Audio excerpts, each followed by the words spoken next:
Yeah, here we go. Welcome back, everybody. We're live. Oh, we have 20,000 viewers. What a shock. Anyway, we have me, Christopher Bell. Subscribe to my channel or die. And yes, we're starting at 1 today, sue me. And then we have the heroic Jay Nagy. Please go subscribe to his channel too. Welcome, Jay. Welcome. Yeah, it's a good thing that you texted me because I was deep asleep at 12:15. You talking about for this? Yeah. What'd you do last night? Nothing, dude. Went to sleep. I'm trying to go.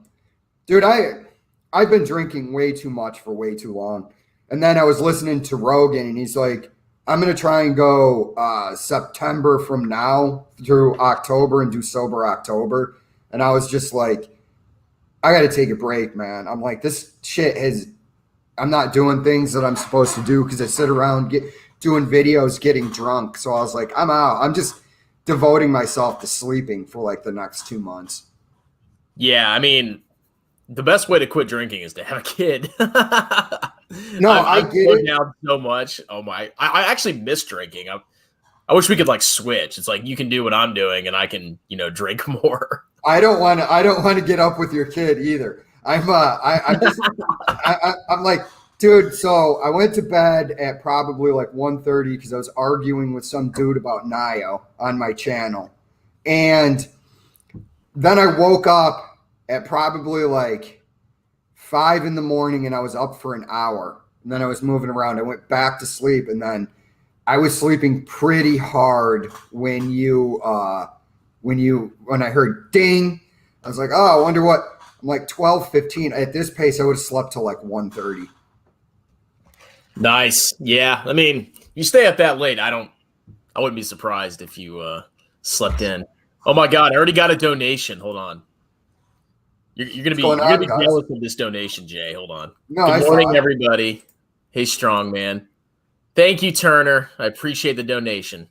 So I appreciate the donations, guys. Just don't send a ton of money, especially if you haven't maxed your tax advantage accounts. But if you want to send me 99 cents, okay, you go right ahead.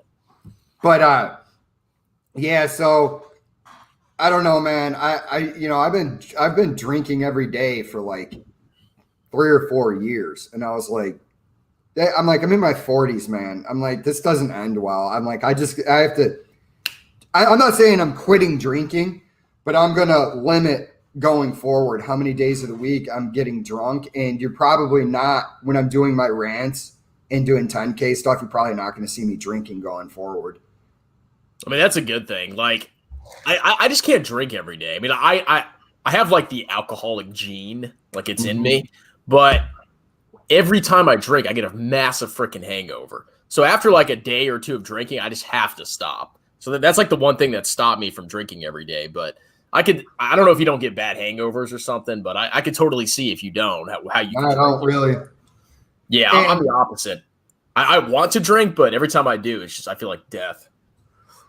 They would just fucking get on. Don't expect that anytime soon. No, I know. But it was like when I was in college and I could use that stuff. If I used it, I'd have maybe like 2 drinks, and then the weed would be like, all right, dude, you're good. Just sit here and watch a movie. Yeah. But like the booze lies to you. It's like, oh, just have another one and we'll conquer the world. Yeah, I mean, the problem with me is like once I start drinking, I don't stop. Yeah, so me too. So I have to start late at night, and that's the only way I stop myself and go to bed. Because if I started at like 2 or 3 in the afternoon, oh my God, I would just be blitzed. Yeah, and I started thinking, I'm like, you've devoted way too much of your life to going and getting hammered in the bars. Yeah, I mean, and you save a ton of money by not drinking as much. Like alcohol is expensive. And that's why I quit dip too, because it was like $4 or $5 a day. So I don't drink as much, I don't dip as much or at all. And now I have way more money to, do other things. Yeah, I'm 43 years old, man. I'm like, what are you doing? I don't know, like how I just woke up at this age and was like, I don't know if this is like my midlife crisis where I'm like, what are you doing? why are you being a moron? I'm like, I'm like the booze isn't getting you where you want to be. I'm like, it's one thing if you have 1 or 2 glasses. Hold on, I'm gonna mute this and take this. Okay. I'll entertain the crowds. Anyway, welcome. We have an early live stream today because it's actually my birthday coming up. And let me just pull up my screen. It's my birthday coming up. And since my birthday is actually next weekend. It's September 19th. But my father-in-law wants to take me out, and he's going to be gone next weekend. So we're actually going out tonight. So that's why we're streaming early. So I'm getting hopefully a free meal at a Mexican place. Anyway, you guys can leave comments. How you doing? How you guys been? Been doing delicious? So I put a survey out just kind of asking what you guys want more of. Do you want me to expose more people? Do you like the stock videos? What's kind of your favorite videos? Because I don't know. I mean, I could do a ton of stocks. There's 3,000 stocks out there. But if y'all don't like stocks as much as exposure videos, then I'd rather focus on those. Give you guys what you want. I don't know what Jay's up to. I don't know what to say. I'm just kind of here on the spot right now. You guys can leave comments. We can have a chat. You have any questions? Any stocks you want us to review? Anything you want us to talk about? Just post a comment.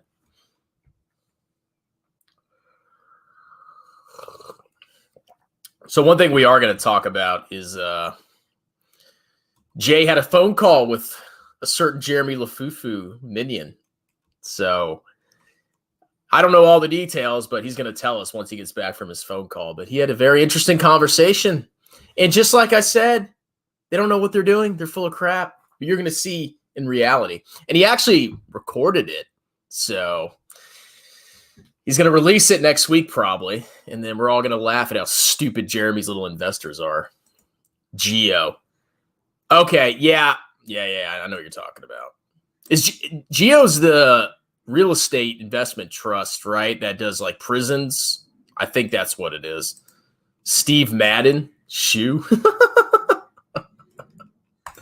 Sure. I don't know what Jay had to do that was so important. I'm looking at a picture of myself talking to myself. See, if I ever do a live stream by myself, I have to have like a pre-prepared thing, and then I can just rant. Okay, here he is. All right, man. Sorry about that. That was the VA scheduling an appointment, and they would have just kept calling me back. The VA actually called you more than once. That's shocking. Well, no, and I was like, I told my doctor, the person was trying to argue with me. I'm like, I already told my doctor I'm not coming in until the end of October. I'm like, so I don't know what you want to do with that. I'm like, there was an agreement between me and my doctor.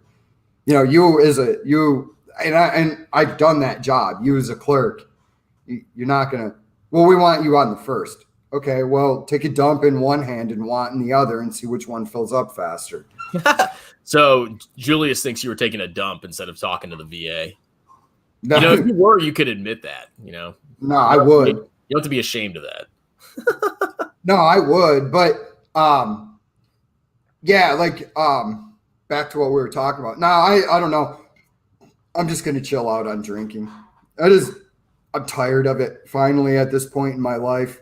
Like I said, doesn't mean I won't get drunk going forward in the future here and there, but you know, we could always dedicate one day a week, Saturday at 7 p.m. to getting drunk. Okay. How about that? That can be your time to shine. Well, I want to start concentrating on stand-up and going out after the live stream on Saturdays. Damn, man. You're going to go out so we'll be done at 9 and you're going to go out then? Yep. See, I'm old now. Like going out at 9 o'clock or 10 o'clock now is like, holy crap, that's late. Well, I mean, if I had a kid, it would be, but I don't. I sleep till whenever I want. You know. Yeah.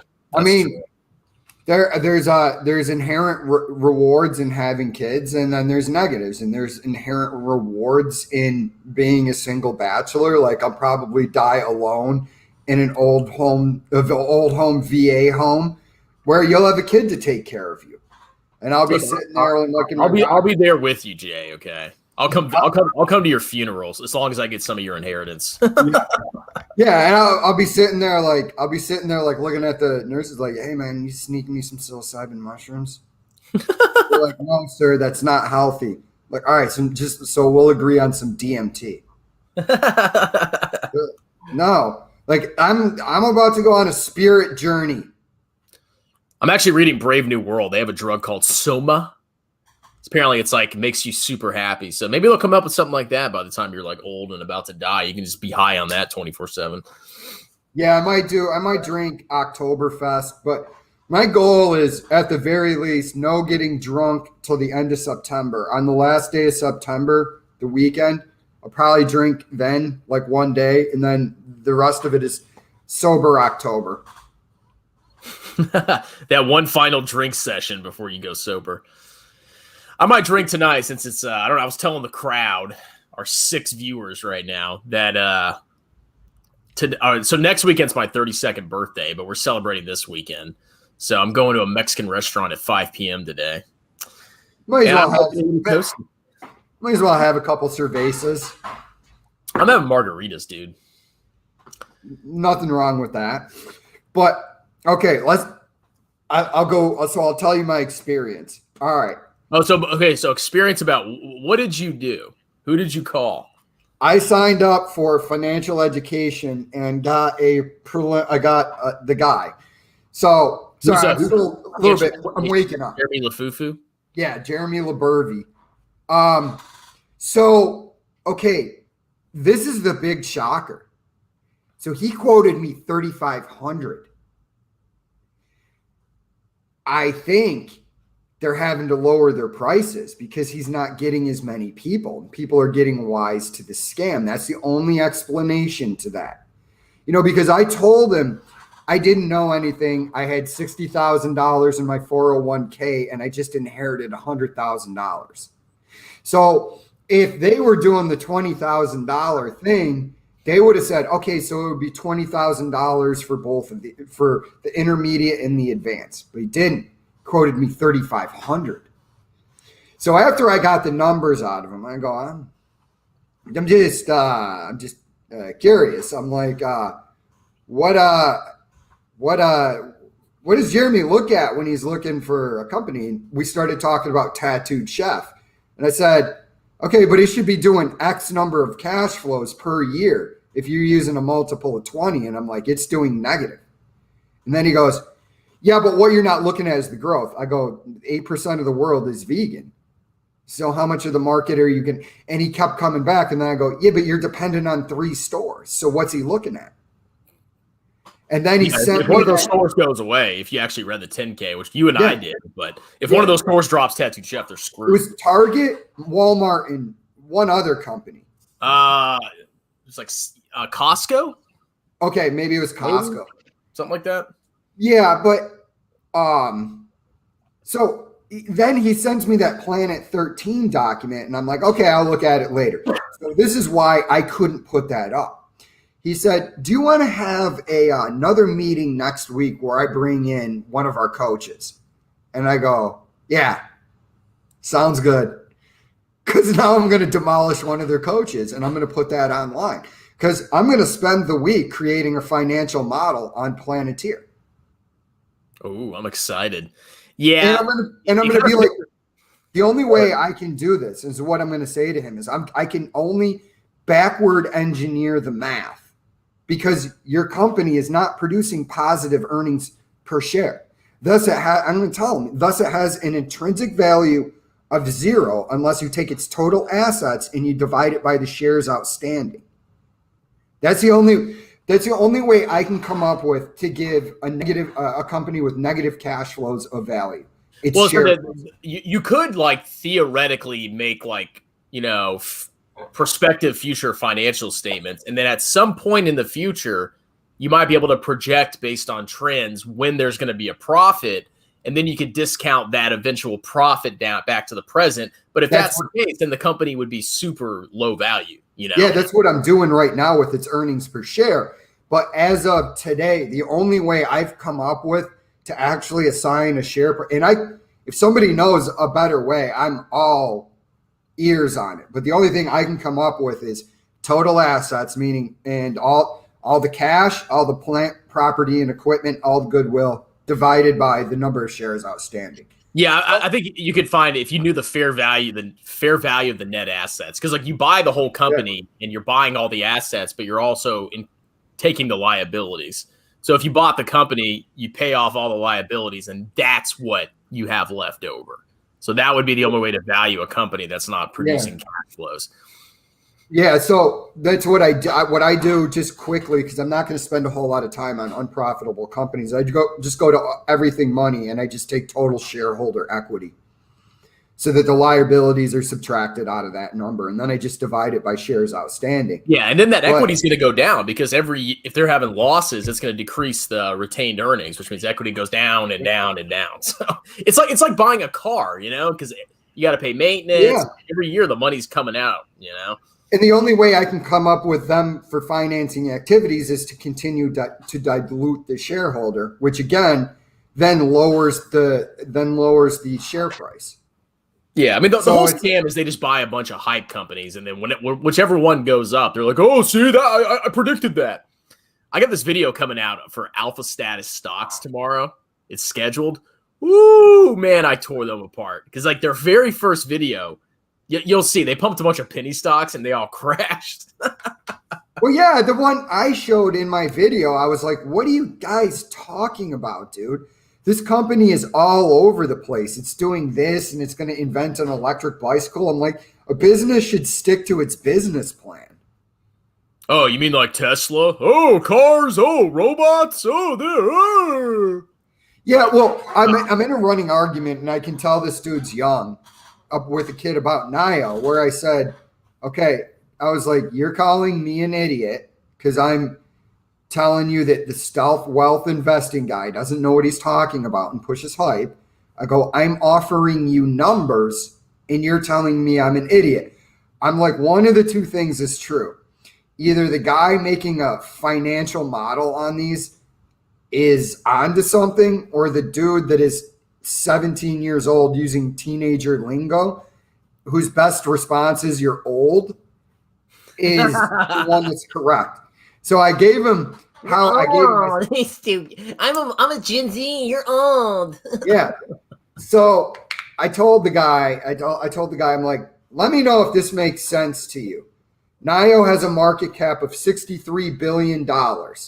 It produced 47,000 cars last year. Ford has a market cap of like $53 billion, and it produced 4.2 million cars last year. I was like, you tell me which vehicle company you think is more valuable.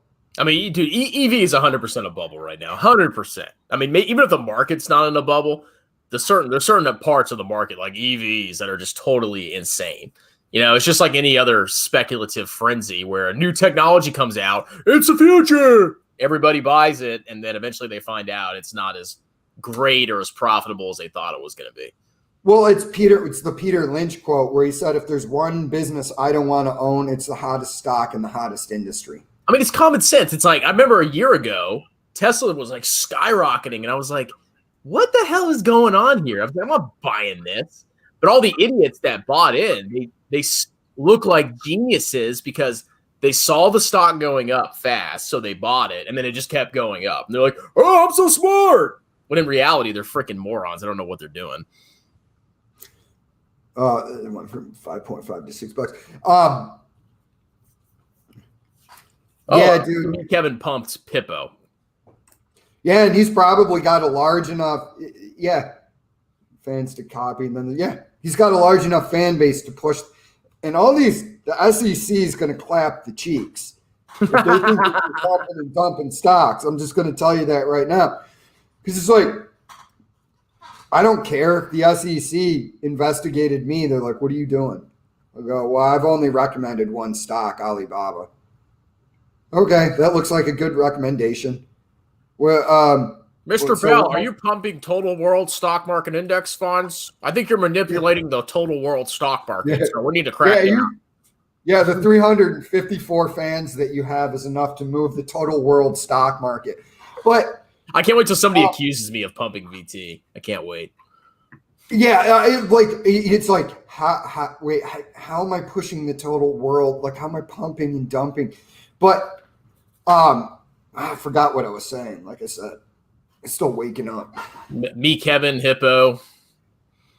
Yeah, dude, that stock's stupid. By the way, I'm looking at Hippo, so I forgot when he put out his first video on Hippo, but it basically ran up on September 8th, and then it freaking crashed on September 9th by 8%.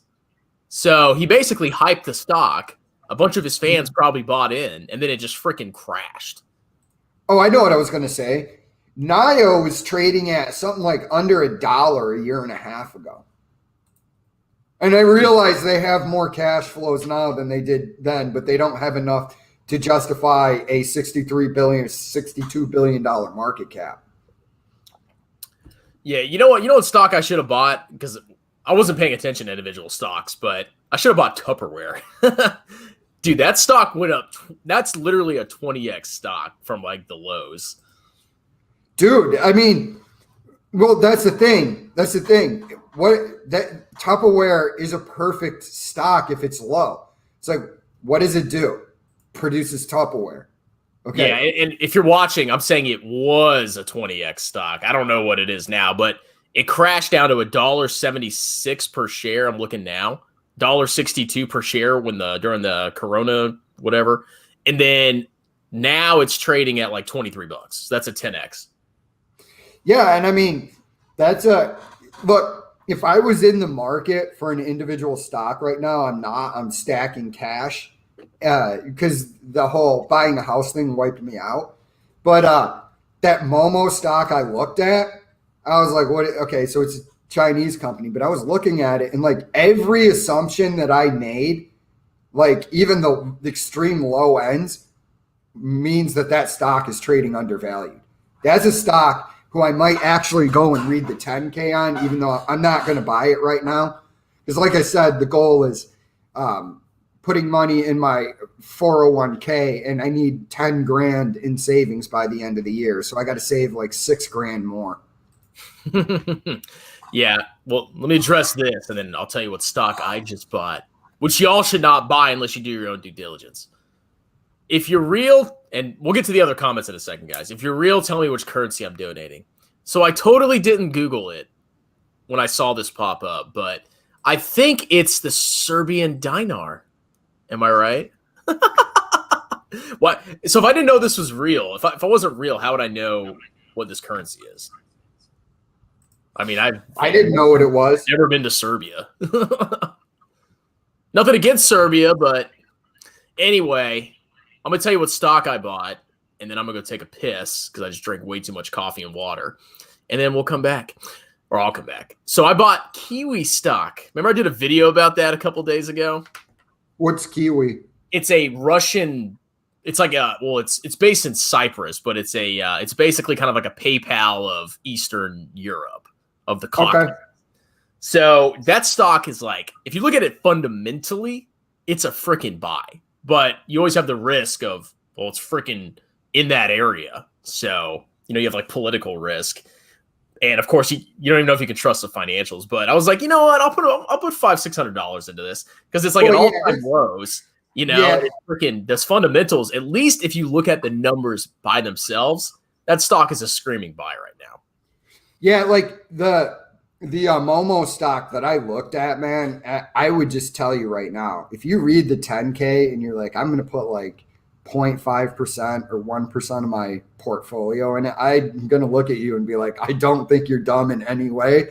Because I think either way, at some point, some bigger YouTuber is going to get a hold of that and hype it up. And I think that I just think, if you're devoting 5% of your portfolio to speculation, there it is. Julius Caesar said they're keeping an eye on Tupperware. I'm keeping an eye on Crown, Cork, and Seal. It's got a price to earnings ratio of 19. Yeah, I'm going to go real quick. And it produces like corks and stuff like that. Is Peter Lynch talked about it in his book, One Up on Wall Street. And I'm like, if I could pick up that stock at like a 8 or 9 price to earnings ratio, why not? Into Russia, so I think it'll hurt QE. Yeah. Momo. M-O-M-O. Volberg got it. I looked at it in a couple of different ways, and I just did a preliminary. So like when I break out my sheet and I look at something like that, you can't take, like, I don't take that as the gospel. Like, oh, this says to buy, so I'm going to buy. I'm going to go do even more research on top of it. But like if you watch my channel and the Excel sheet I use, all that is, and I say it over and over again, is I made that to dissuade me from even looking at a stock. That's why I made it. So it's like, I want something where I can just plug in numbers and certain assumptions like I did with the public stock, where I'm like, it looks to me like a $50 stock. And so I was like, I would be out on this, and then I would go and look at something else. That's guys. Yeah, so guys, in all these stocks we mentioned, we're not me, Kevin here. Okay, always remember you should be like maxing your tax advantage accounts. Yeah.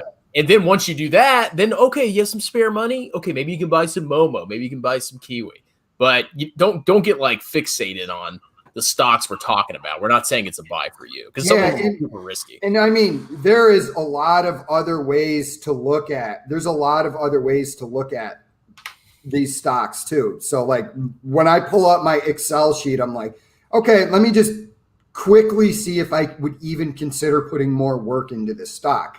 So when I say the way I'm looking at it is, if you want to speculate on it with a small percentage of your portfolio, maybe you don't. Maybe you see something else, and I'm open to it. Everybody has a different process.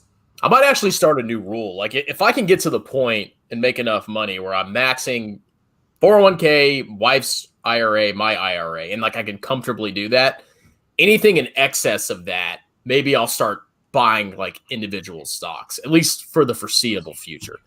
You know? But then again, if you got into a position where, your videos were entertaining enough, and even if you got to a Ryan Scribner level, I think that the amount of money you would be putting away would quickly start to dwarf your tax advantaged accounts. Yeah, I mean, if you got insane, I would obviously maybe like change it. But right now I'm at the point where I think I can barely max them.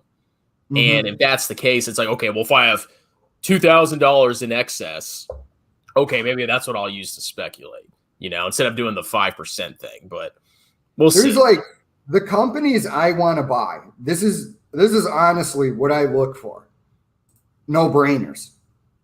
Like if I looked at anybody that even remotely, it was like when I told you I bought Bank of America, I put $500 into it.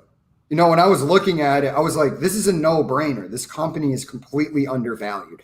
After the pandemic, when I bought it last September, and I only put $500 in it, that's my goal, is to buy the easiest. I'm not looking for a 10,000x stock, because I just think that is so speculative and so hard to do.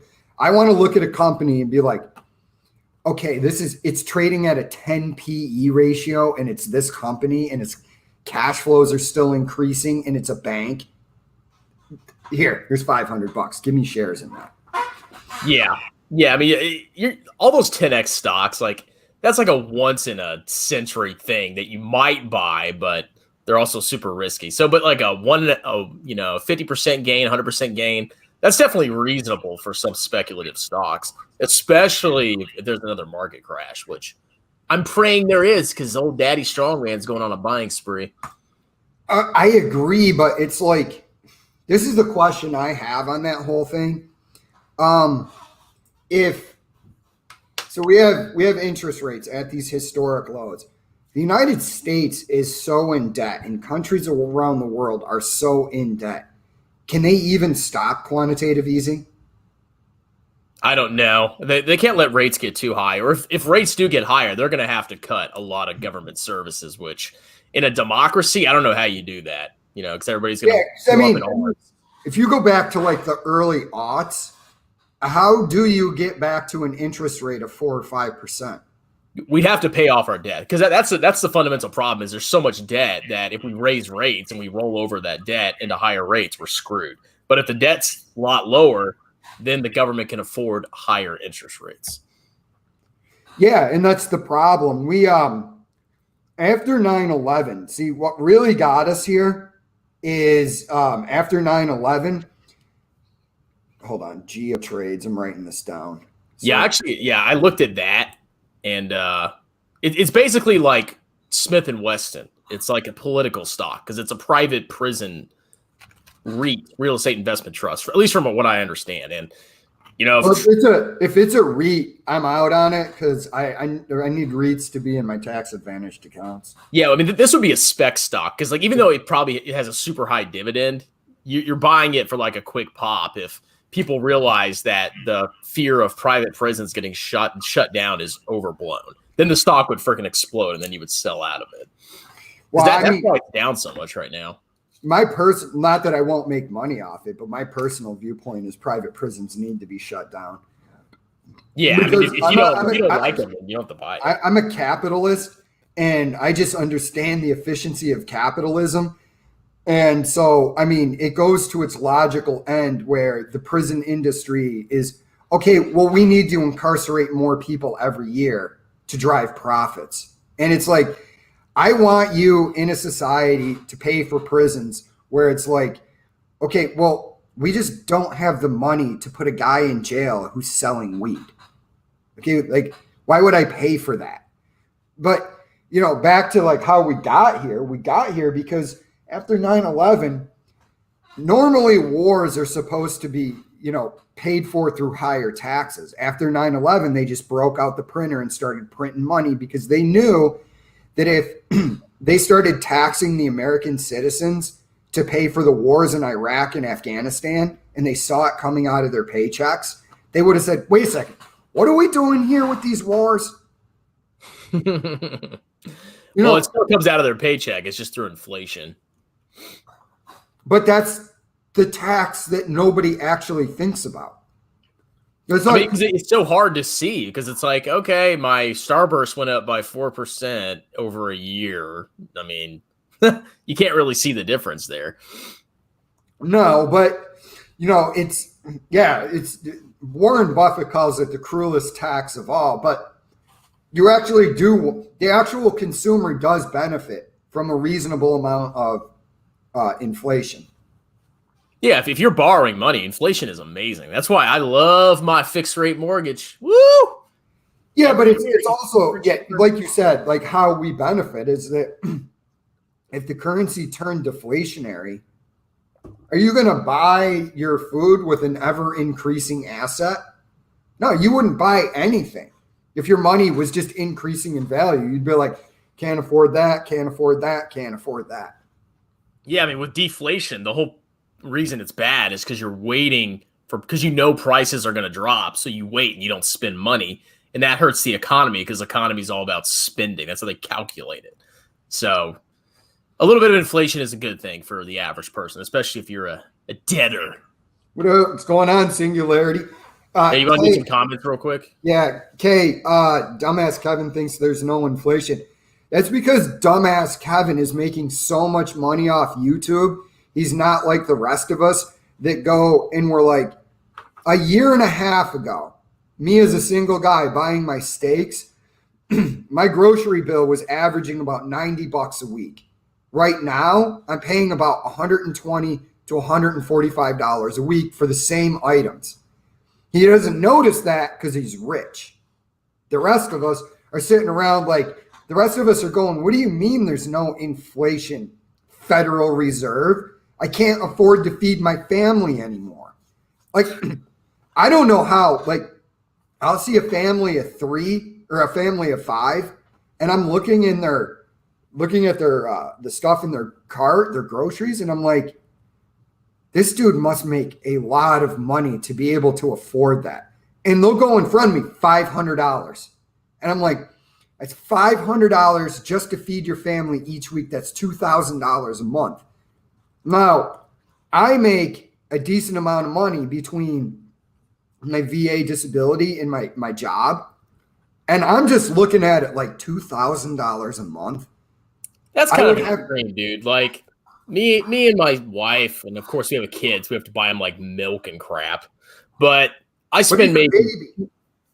Imagine. Yeah, but here's the thing. Even if he's bigger, think about this. So I get these big packs of meat, and half the time I don't even finish them, and eventually I just have to toss them.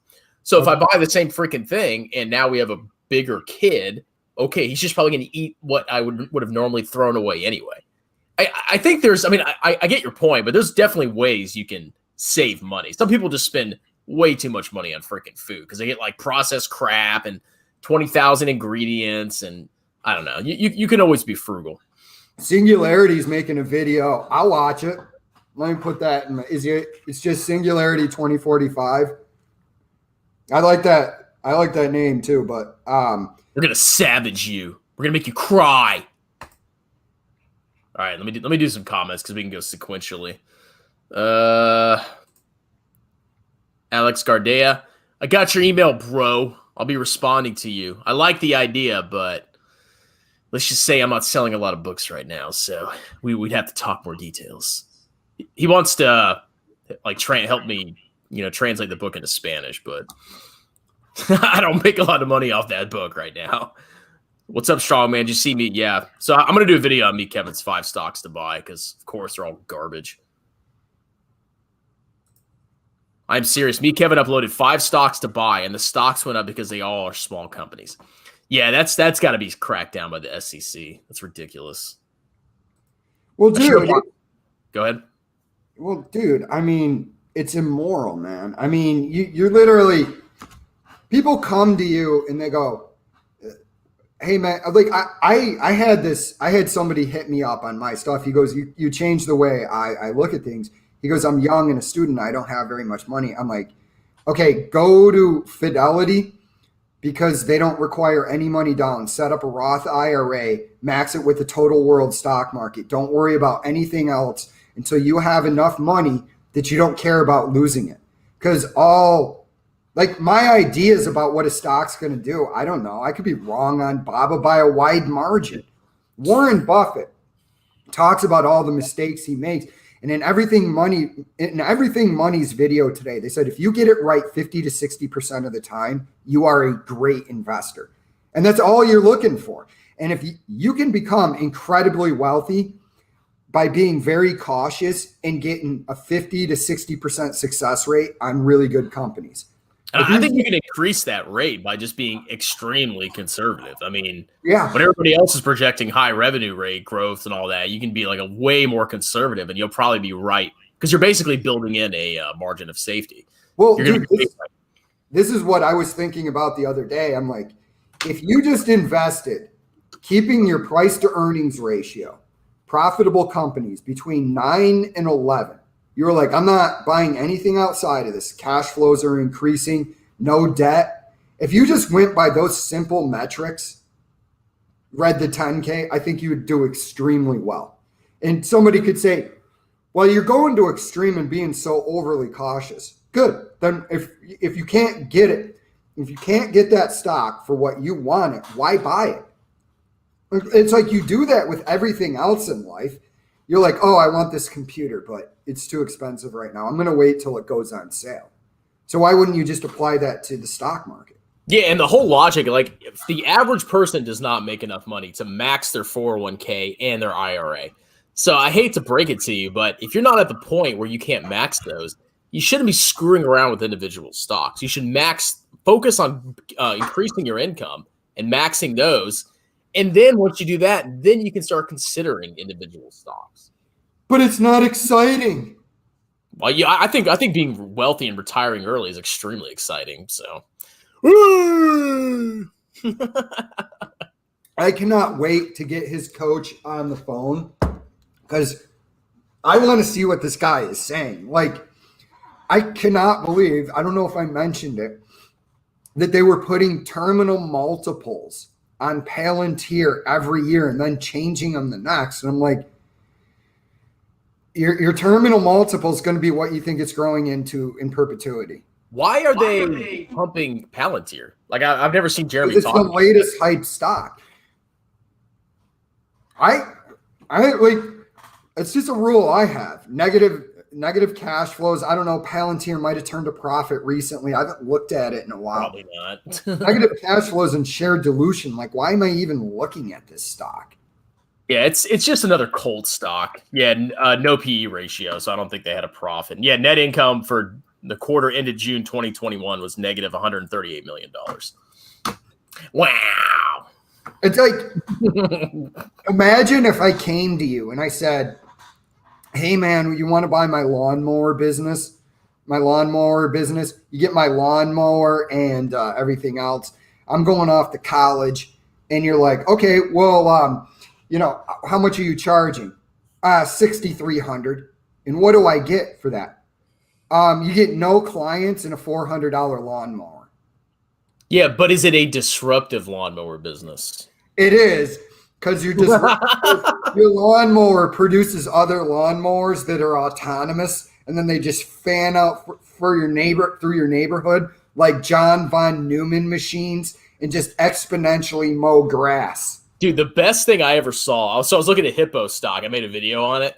Yeah. And I was like, this is a live reaction. I was just going through like this customer review, and right before I read the review, I was like, oh, they're gonna say something about disruption or future. And what do you freaking know? In the customer review, they have the word disruption. And that is why this stock is getting hyped. Like, it's so stupid how people can't see through that. Yeah, it's like the dude on Jeremy's phone call was telling me about Kathy Woods, and I'm just sitting there like this. Don't call Kathy Woods a moron. Don't call Kathy Woods a moron, and go, yeah, well, the top 17 companies in her ETF are not profitable. Future. Disruption, Jay. You just don't understand, okay? I've been investing on Robinhood since 2020. You don't know anything. You're a boomer. You don't know. Yeah. Even though you're the tail end of Gen X and almost the elder millennial. No, the greatest thing is that they cut their prices, because like they told me they had different tiers and it went up to 20 grand. He told me 20, and I should have got a freaking email. I was stupid. And they told you the same thing, right? Like before the last time you called. Last year, they told me 20 grand. And then I started talking to the dude about how immoral it was for him to be taking 20 grand from somebody and profiting off people's ignorance. Yeah, because I'm getting comments now. They're like, oh, there's no 20 grand option. Yeah, because those freaking losers lowered it, probably after we called them out. Well, it might not even be that, dude. What I said is it's all supply and demand. Are you really going to care if you're shark-eyed Labithi and you got all these people signing up for your courses and these two little YouTuber peons like are calling you out? Do you really care? No, it's got to be market demand that people have gotten into it and they're like, what am I getting for 20 grand? I mean, if you got the perfect algorithm in artificial intelligence that just traded you up to him. This guy goes to me, he goes, if you, at the rate you want to save, $25,000 a year, he's like, I'll make you a millionaire by the time you are in 10 years at a 25% return. And I'm just like, okay, now I knew it last time, but it's like a 25% return. Like, Warren Buffett's the greatest investor of all time, and he only got a 19 point something percent return from the 1960s to the year 2000. Yeah, but Jeremy's got a secret, bro. Jeremy has the secret sauce to make you a gazillionaire. He's going to crush Warren Buffett in the long run. Yeah, I don't know. What I want is the Fed to start tapering so these zombie companies like Planet 13 and Tattooed Nutsack implode so that he has to do a video like, I was wrong. All right, guys. Does he have shark eyes? Can y'all see it? Dude. Do you see a similarity there? I can just picture Clint from Jaws going, hey guys, they're like a doll. As he rolls in on your 401k. And when he takes a bite of your 401k, his eyes, they gloss over and they roll in the back of his head.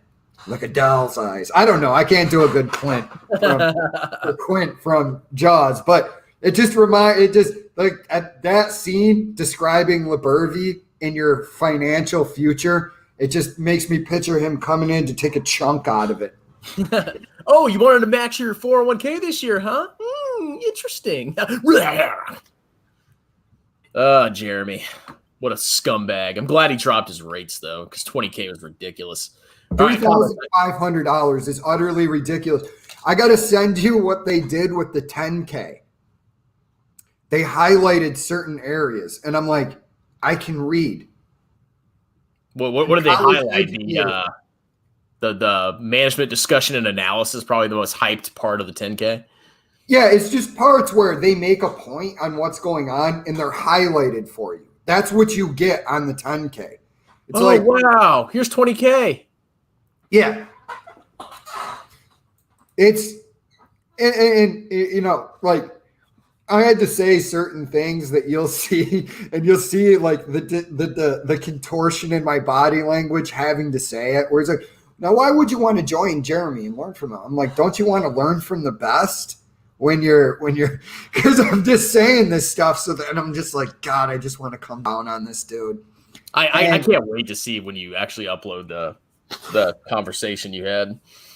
Dude, I was a little bit like this because I was just trying to get to the point where he quotes to me, and I'm like, I don't want to be having a conversation with this guy right now. I'm like, I just want to watch a couple YouTube videos and go to bed. And I'm talking to this guy, and at the end of the day, the guy explaining this thing to me, I don't fault him because he's just doing a job trying to make money. He gets probably a certain percentage of that $3,500. He has bills to pay. He's in Jeremy's thing. He doesn't understand that he got conned himself and that it's like a little. I don't know, man. Some of these people, I think they know full well what they're doing. Especially if you're like super educated in finance. I mean, you have to know that. But this guy wasn't. Better. But this guy wasn't. When I started bringing up free cash flows, he kind of looked at me blank. Like he was like, what's this guy talking about? Why is this guy throwing out how much money this company should be making? And it's like, well, because Uncle Nagi is smart enough to know when somebody else is smarter than him. So he listens to like the actual experts and he goes, okay, this is a good metric. Now I'll modify it for my use, which is what I do with Paul. I'm like, I don't think Paul's right all the time. I disagree with him on stuff. Like I disagree with him on Walgreens. I'm like, blah. You know what I mean? That's what I look at. That was my reaction after I made the video. I said, I wanted to hate this, that LaBeefy bought it. I don't, but I'm still just like, blah. Well, Paul bought it for fundamentals. LaBeefy bought it because I think he used to work there. I think that's his main justice. Yeah, no, I agree with you. And like, look, when I say Walgreens for me is a blah, it's because I have different metrics that I'm trying to do than Paul does. Paul has a lot of money, so he can afford to take the risk of individual companies. For my situation, it makes more sense for me to max tax advantaged accounts. So I have much less in those tax advantaged accounts are index funds. So I have much less money to throw at something like Walgreens that's probably going to get a 10 to 12% return. I'm like, yeah, but I could just put that in my Vanguard healthcare sector fund and get 12 or 13 on that, and I didn't have to do any work. Yeah, I really think like 85% of people shouldn't have any individual stocks just because like most people can't afford to max their tax advantage accounts. Yeah, in what's in your tax advantaged accounts, index funds. That's what I repeatedly say to people at work when they bring up stocks with me, and I go, "Did you max your TSP?" And they're like, "No." And I go, "Well, why are you buying individual stocks? That makes no sense to me." And they go, "What do you mean?" I'm like, if you make $50,000 on that stock, you have to pay Uncle Sam. If I make $50,000 on my in my tax advantaged account. I don't owe Uncle Sam anything. I paid the taxes already up front. Yeah, and you're much more likely to make money on an index fund because in the economy, it's a very good assumption that the world economy is going to be bigger in the next 20 or 30 years, whereas you don't know what's going to happen to that individual stock that you bought. You could be totally freaking wrong and lose literally all your money. Yeah, and it's like I say to people, this guy said to me, "You're a loser that invests in index funds. I hope you lose all your money." And I go, oh, the world economy just imploded. Yeah. If VT goes to zero, then I better have stockpiled ammunition back there. World communism, bro. All the companies get nationalized. Oh, could you imagine? I would just fight and die because like all my wealth would be gone. I'd be like, what's the point of living? Well, this is the problem. It could never happen because me, Park. She escaped North Korea. She talks about how North Korea is propped up by the Chinese economy, and that if the Chinese didn't prop them up within a month, the entire regime would collapse. You couldn't have a regime like North Korea worldwide. It wouldn't work. Well, yeah, because there's no profit motive. It's just a communist crap hole. Well, we're not going to give anybody incentives to work, but we're going to be super wealthy and everybody's going to be happy. Yeah, that's how it works. All right, let's do some comments. We need to get through some of these. Okay. I should have bought Dick's Sporting Goods. You had me at Dick's, buddy.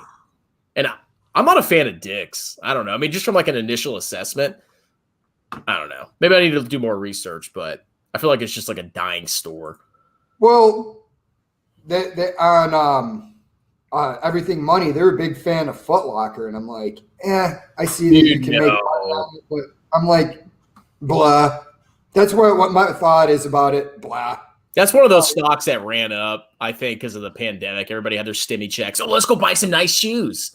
But it's probably going to revert back to where it was before. Tupperware on your watch list. Yeah, just go all in now, bro. Meet Kevin election September 14th. Oh, really? The election's that close? Dude, his fans really donate? Like, look, screw college.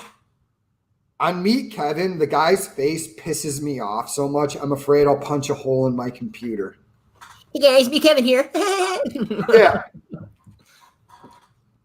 Yeah, we'll see. He's not going to win. But even if he does, I'll just laugh. I'm like, okay, cool. I'll just make fun of him more. Happy birthday, Virgo Christopher. I don't know. I'm not good at astrology. Please expose and do stocks like eBay. Yeah, I thought about doing eBay. I'll get around to every stock you guys want. It's just a matter of time, okay? I think Alipay is heading into Russia, so I think it'll hurt Kiwi a bit. Yeah, that's possible, but I have Alibaba too.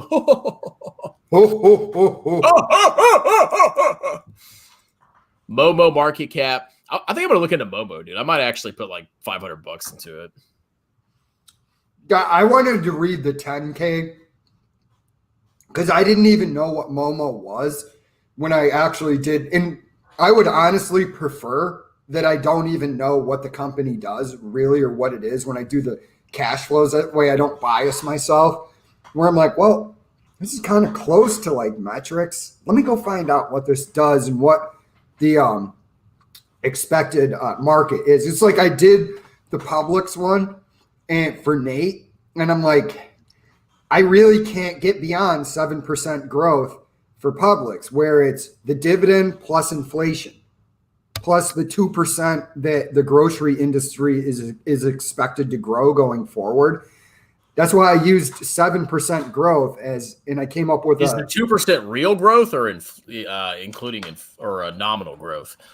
Yeah, I didn't even look too much into that, so it might be safer to assume 5% growth. Because I just did it real quick, and what it came out to was about a $50 stock, which was its gram number was about $50 if I remember. You know, that's why the gram number is my favorite one to look at before I even look at a stock. I'm like, okay, this is wildly off its gram number. Okay, why? Do I believe that? Baba is wildly off its gram number, but I'm like, growth on this one. So I'm going to look past it. Plus, it's only at like 2.5% of my portfolio. I'm willing to gamble that. Yeah, dude, Baba's a good bet. And I mean, it's a good bet. I mean, of course, could be wrong, could go to zero because of delisting, but also, I'm very confident about it. Also on Momo, I don't remember, but if I remember correctly, it's also trading under its total assets, total shareholder equity. If I remember correctly, don't quote me on that because it could be wrong. Yeah, that kind of scares me though, because it's like, well, if it's trading that low, what's going on? Is it just the China fears? Is it something else? CVS is doing the same thing. I lost my video on CVS where I was like, this is trading under its total assets. What's going on here? Why? CVS? It was, if I remember correctly, because I lost the video somehow. I don't know how.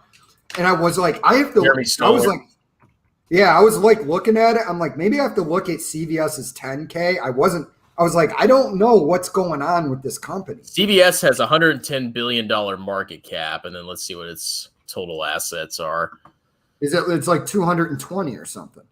Am I right? Let me see. Yeah, but they also have liability. So if you look at the total equity, it's $69 million. Okay, so that's the part I missed then. Yeah, because if you bought the company, yeah, the assets are higher than the market cap, but you'd also inherit all the liabilities. You know what the difference is on that one? I Googled it online. Normally, I use Everything's Money software where it says total shareholder equity because the liabilities are subtracted out. That's where I messed up on that one. I mean, honestly, the price to book ratio is all you need. If it's less than 1, then yeah, you can buy the company for cheaper than it's actually worth on books. But the thing with accounting is, I don't know if y'all know this, when you buy an asset from an accounting perspective, you put it on your books at cost and you don't write it up. So even if, let's say a company buys a house and they pay $1 million for it. Well, if the house is worth $2 million in the future, the house is still $1 million on the freaking books. So you kind of have to know what the actual assets are worth, their fair value, to really understand the price to books, the actual price to books. So, or price to fair value. So you got to be careful because sometimes, the book value might say one thing, but it could be totally freaking wrong. Let's keep going. All right, shit, I already lost my place. Biggest gainers, Moderna, 7 billion to 100 billion. Don't buy that stock.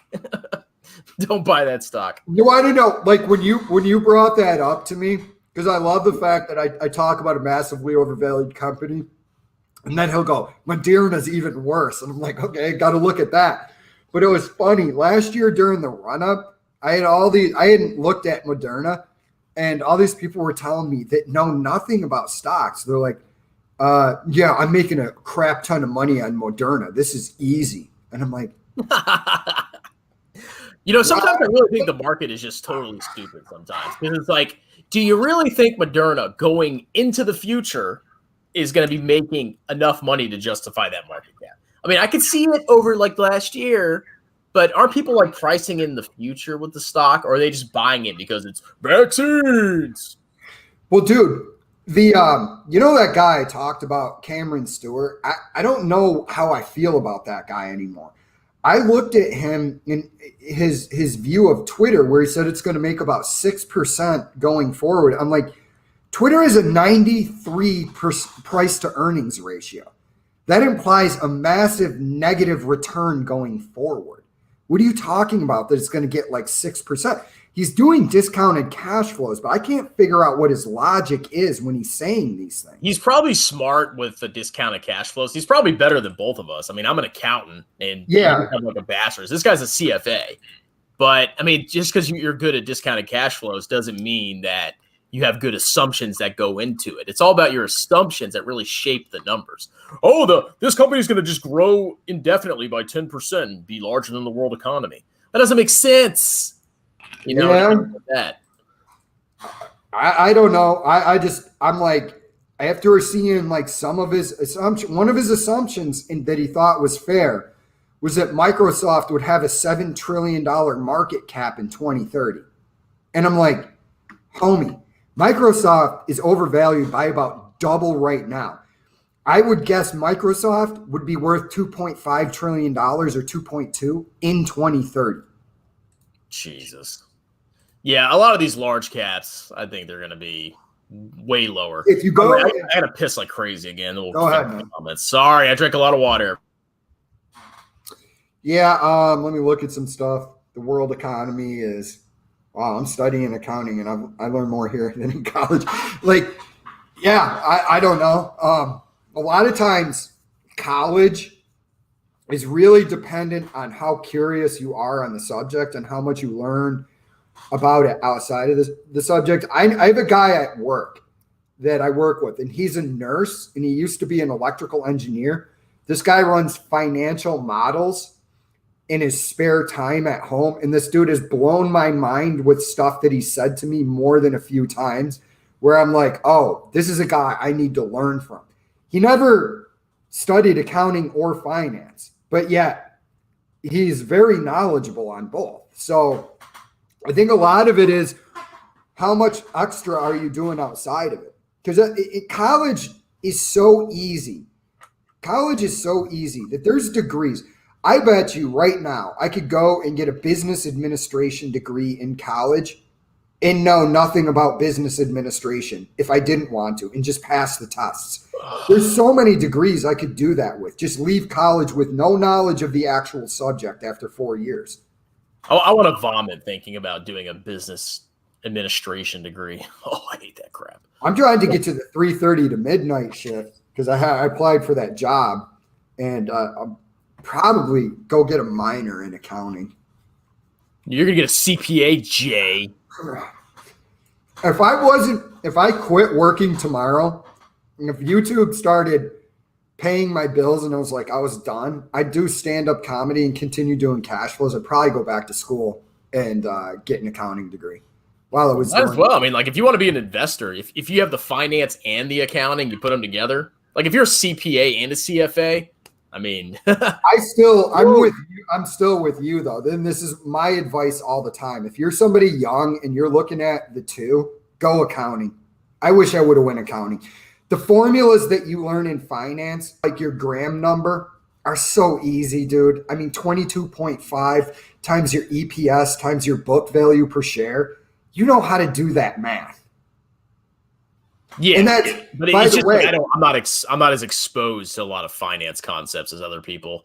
But by the way, what reminded me of what reminded me is when I started incorporating my gram number is when Paul went, we're using 22.5. I go, 22.5. I'm like, that's the gram number. That's where he got that price to earnings ratio. What it is it's 15 times earnings per share, the historical trading of the stock market, the historical PE, times 1.5 times book value. That's the actual formula, but you can just do 22.5. Now, if you want to bake in further margin of safety than your gram number, which already bakes in a large margin, which is why I like it, you can just lower your price to earnings ratio. You could just say, I'm doing 12 times 1.5, which would come out at what, like 17 something, 17, 18? Yeah. Mr. Paul. Shilling Graham. Oh, look at this guy. 8 people. YouTube algo screwed up. Strong man. More like pathetic man. You're a broke wannabe. Maybe I'll pay you to run errands for me. Hey, if you pay me like $1,000, I'll get your groceries for you. Listen, Dr. Decision to Incision. Listen, if you're going to pay me a couple $100, what do you want me to do? I'll run up and double drop kick a homeless guy on the corner. I mean, hey, I think me and Kevin might be live streaming. I'm sure you'll, get a bunch of amazing stock analysis from him later. He's a genius. This is what I don't understand about like YouTube. It's like in the internet in general, the fall to insult, where it's like, you could disagree with me, like, nah, yeah, I don't agree with you for this, and this reason. Okay. Does that make sense? Maybe I'm wrong. I don't in any way get mad if somebody doesn't like my stock picks. Like, well, I wouldn't buy BABA for this, and this reason. Like Jeremy did. Like, okay, don't agree with you. Yeah, but no, you got to be personally offended if somebody doesn't like your stock. That's 2% of your portfolio, because your whole being is wrapped up in your stock picks. There's nothing else that matters. What about thoughts on Call of Duty Vanguard game? Is there a new Call of Duty coming out? I heard Jack Bogle will be a character in the zombies mode. That would be so funny if you were playing that, and Bogle just walks up as a zombie. Buy index funds. And he's like, you guys have the thrift savings program. He's giving out financial advice as a zombie. Yeah. Sorry, I don't buy Call of Duty games anymore. After Black Ops 2 or 3 or something like that, the game was garbage. The games are too gimmicky now. They're too Gen Z-ish. There's too much stuff going on. They're too quick. There's too much flashy stuff. It's just I might have to buy a PlayStation for God of War, the new one. I watched a commercial for that, and I'm like, this just looks too good, man. Dude, have you played Skyrim before? Yeah, we've talked about this numerous times. Have we? Oh, I forgot. Yeah, it's one of my favorite video games of all time. It's probably up there. The Witcher 3 is probably my favorite. Then probably the Red Dead Redemption series. Then probably Skyrim or God of War. Yeah, I plan on getting back into Skyrim. So, I actually went and spent some money. Instead of buying stock, I went and got a 55-inch flat screen. I'm going to put that on the wall in my room with my Xbox. And whenever I need privacy, I'm going to go into my bedroom and play Skyrim. Skyrim's such a great game. I just like The Witcher more for whatever reason. I don't know why. That game just resonated with me. Dude, after Skyrim ruined every other game for me. I can't enjoy any game like Skyrim. So, I played The Witcher 3 after that, and I was like, this just isn't Skyrim, dude. I don't know. I get it, but I remember I also played it afterwards, and I'm just like, I was like, dude, after playing it in the way it was written, I was like, dude, I'm more of a fan of The Witcher. Yeah. What? You can't disagree with me. But dude, trust me, I spent countless hours in Skyrim just doing messed up stuff. Using dragon shouts to get on places I wasn't supposed to be, and then just sniping civilians with my bow. Yeah, the stealth. That was my first character, was the stealth character with the bow. It's overpowered. Dude, this is how I play every time. I'm going to play a magician. Oh, that's right. I use the magic spell that grants me a bow, and then I become a stealth archer. Every character class leads to stealth archer in that game, unless you're highly disciplined. Yeah. When I actually start playing again, I'm going to set up my TV after this live stream. Probably I'm going to be a two-handed orc. Dude, what I always play is a Breton, because you can get your magic ability, you can get your magic defense up to a point where basically you're immune to magic. So when I get my character, he's about level 30, I have so much that a magician can just throw spells at me and my character can just run up to you, and then I can just bash you to death with a sword or whatever. Well, the beauty of that game is there's mods. You can always do more crap with it. So anyway, let's get back to stocks. Stock Mo knows he's grifting. Yeah, he's a scumbag. I want to make a video about him. I haven't made one in a while. Amazing strongman. I'll be waiting. I'll email you, dog.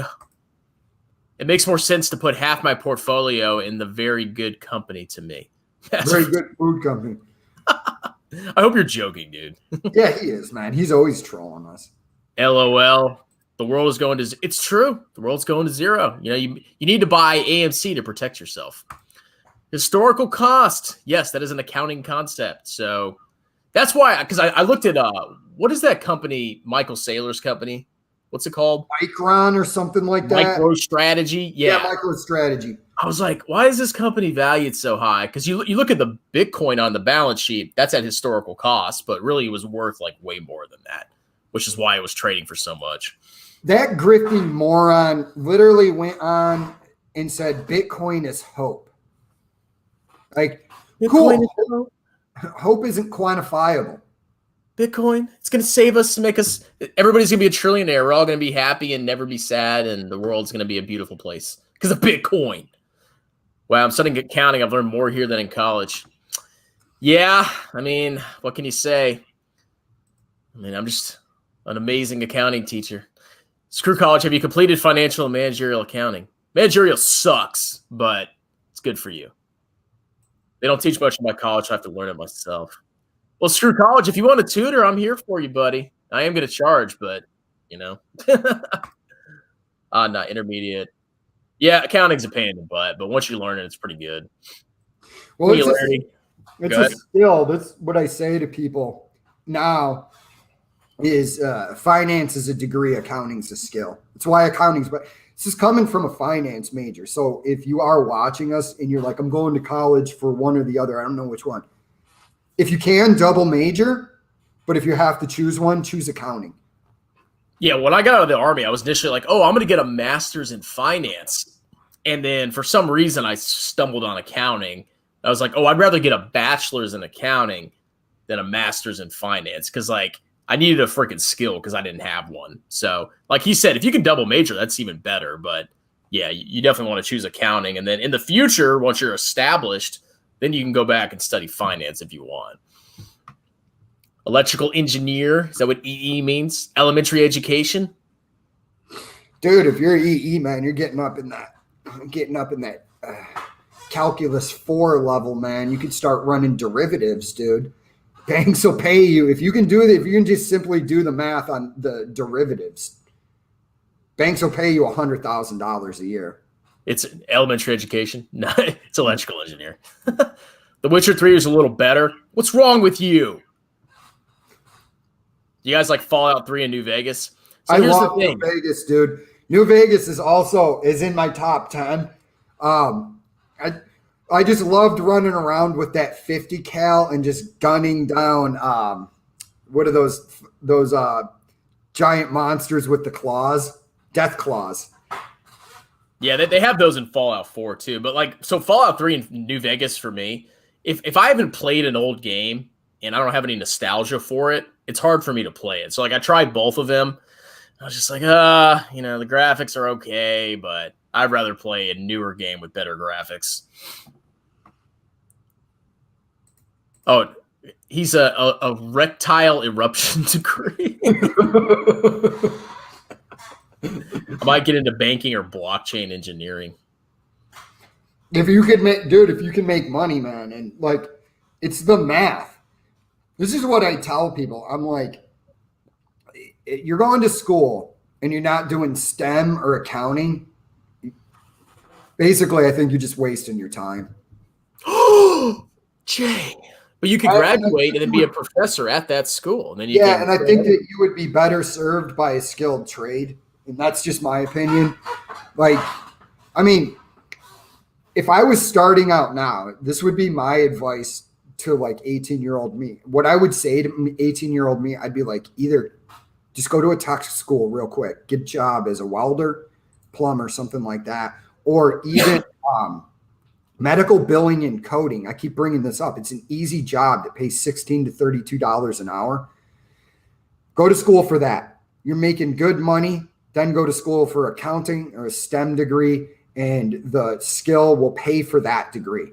Because the only problem with the skilled trades is they rely on your body, and your body breaks down as you get older. It's just a fact of life. So you want to transition to that office job. You don't want to be 60 years old before you're going for retirement, having to be bent over welding. At that point, you want to be teaching welding or something like that. I always say just join the military. Even if you want to be in the Air Force, whatever, do the 3 years, get out, get your GI Bill, and then you can do an office job. And then once you're older, you don't have to worry about. And if active duty isn't for you, this is my thing. Go in the reserve. I don't know very many Air Force Reserve members that regret being in the reserve. Every single one seems to love it. They're like, yeah, man, I go in 1 weekend a month, and then I do my 2 weeks a year. And if I'm lucky enough, I can get a deployment. Yeah, I would say even if the active duty isn't for you, I would just say suck it up because you get so many freaking benefits just from doing 3 years. Like if you don't want to be active duty, deal with it, join the Air Force or join the Army and do a cush job. And then you're done for the rest of your life. You know? No, what I meant is do your active time, and if staying on active duty isn't for you, then transition to the reserve or the guard. My buddy Dexter works for the Air National Guard now, and he's like an E8. And like when he describes his life, he's like, "Yeah, I just work on generators all day, dude." Yeah. I mean, my job's freaking cake. I mean, so I'm like, I'm there if there's a big war and I have to go down and like help track people. I mean, what am I doing? You know, and I'm getting paid for it. Strong man. I got a job posting for senior accountant position at Coinbase. Yeah, that's the place to go. I'm sure that company will be around forever. Aren't the regulators like starting to crack down on stable coins?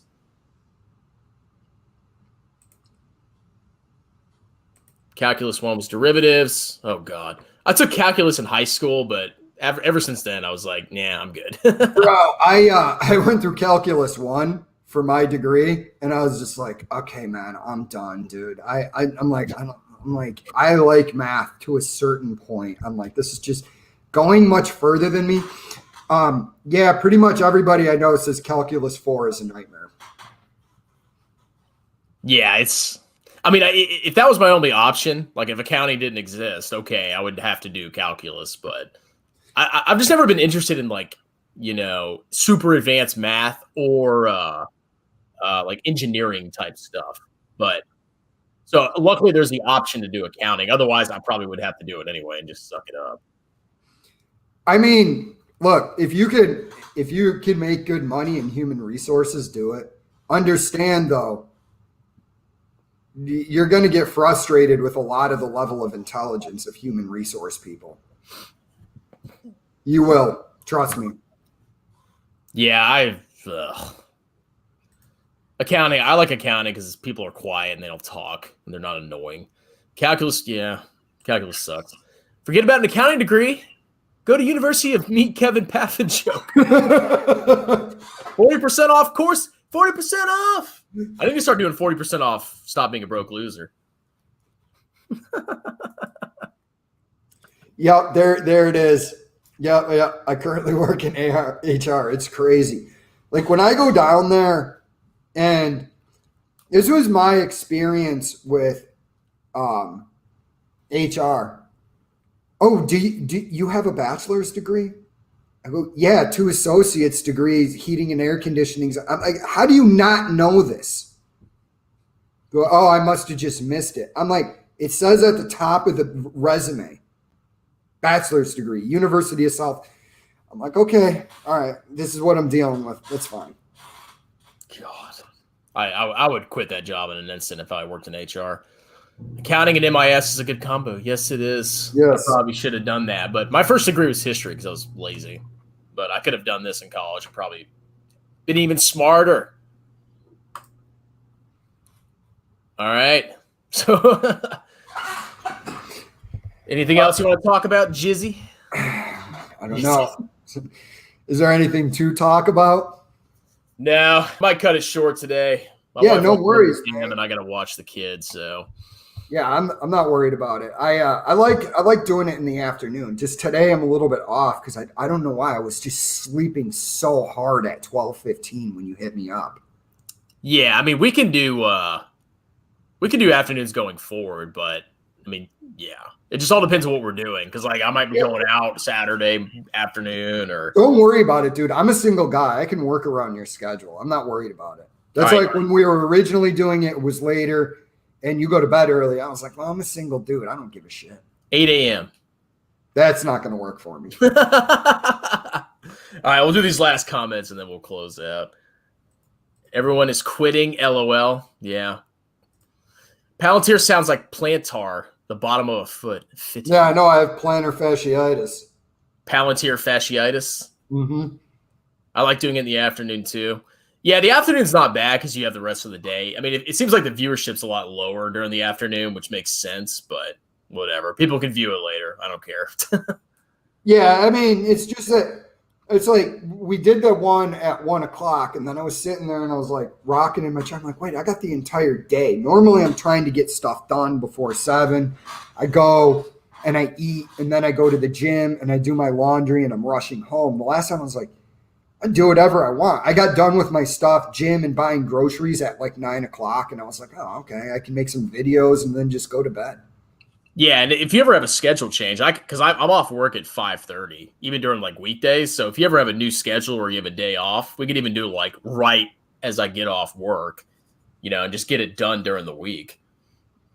Yeah, man, no worries. Well, that's why I said that one day. I was like, hey, I'm off if you want to do one. And you're like, well, I can't do it because I'm at work. I'm like, no, I meant after work. Yeah, we have to schedule in advance because a lot of the times I schedule like tutorings and stuff, and it's like right at 5:30. So as long as I know a couple days in advance, I should be good. Yeah, man, no worries. Anyway, that's it. Like, subscribe, tell your friends about us, subscribe to both of us, and y'all have a wonderful Saturday. Cheers. All right, brother. I'll see you. I'll talk to you. Yep, later. See you.